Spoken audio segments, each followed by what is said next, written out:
תגידו, מה נסגר עם הדור הזה ומהירות 2 בוואטסאפ? גם אצלכם זה ככה, עם המתבגרים ששומעים הקלטות על מהירות כפול 2?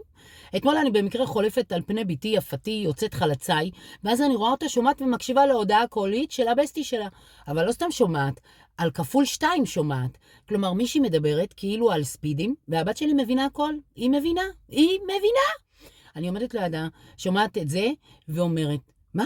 מה זה, בן אדם מדבר? או שהמיקרוגל מדבר איתך? היא עונה לי, אמא, מה לא הבנת? היא אמרה שהיא באה, אבל אולי לא, אבל כן. ואז דנה אמרה לה, לא לבוא. אבל בסוף באו, והיא הביאה את יובל. אבל הוא בכלל לא רצה, כי אמא שלו עשתה לו סרטון טיק טוק מביך, אז הוא ברח וזהו. מה זה? אני אומרת לה, מה זה? אני בקושי מבינה אותה בקצב רגיל שלה. וכשהיא על מהירות 2, אני צריכה מתורגמן, כתוביות וכוס קפה חזק בשביל להתאושש. הבסטי שלה שולחת הודעה, היי, כאילו, מה לבא לי, אני לא יודע מה קרה, ולא נתחפנת, אני לא יכולה, אני לא יודע מה שלא בלבלו, בסוף אני באה ונצטגל להם, ביי! על מהירות 2. אני שואלת אותה, הבנת? הבנת מה היא אמרה? והיא אומרת לי, הבנתי הכל הבנתי. ואני כזה, באמת הבנת? אני שמעתי ביי והי, וזה החלקים היחידים שתפסתי! כשאני שומעת הודעה קולית, אני עושה קפה, מקשיבה, שוקלת תשובה.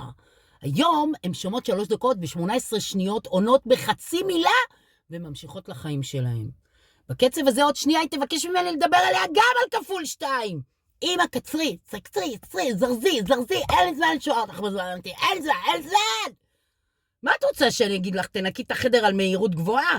יאללה, אז אני אתחיל לשלוח לה גם אני הודעות על מהירות 2. היי, תעזרי בין התפיסה, שימי גבת חדשה, ואם את רוצה, חוד שרי, כלים נקיים, אני מבקשת מהירות 2. תודה, אמא, אוהבת אותך. נראה אותך מבינה. מהירות 2, החיים זה מהירות 2. בקיצור, היא על כפול 2, אני על קצב גרוזיני או גיאורגי, ובאמצע רק הממיר של יס יכול לתרגם בינינו. זה מה שנשאר. מה קשור עכשיו קצב 2? מהר קצב 2.